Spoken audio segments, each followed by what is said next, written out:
Hey guys, in this video I'm going to show you how to connect Instagram with Make.com. If you find this video helpful, please consider to like this video and subscribe to my channel. In saying that, let's just jump straight into the video.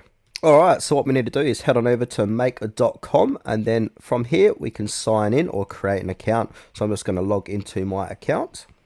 Alright, so once I've logged into my account, I'll be coming to this dashboard. From here, we need to click on where it says create a new scenario. Then from on this page, you've got a big plus icon. So click on the big plus icon in the canvas to add a module. From here on the right hand side, we've got all apps. Go ahead and look for Instagram Graph API or Instagram for Business. So choose either one. If we scroll down, it should be near the top here.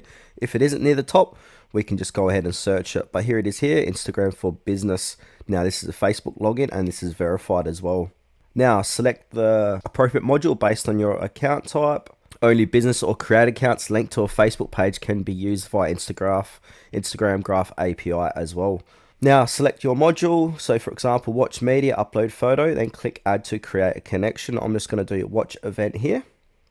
Then we want to go ahead and create a webhook. Now give your webhook a name and then click on create a connection. Then from there, a pop-up will prompt you to log into your Facebook account like so.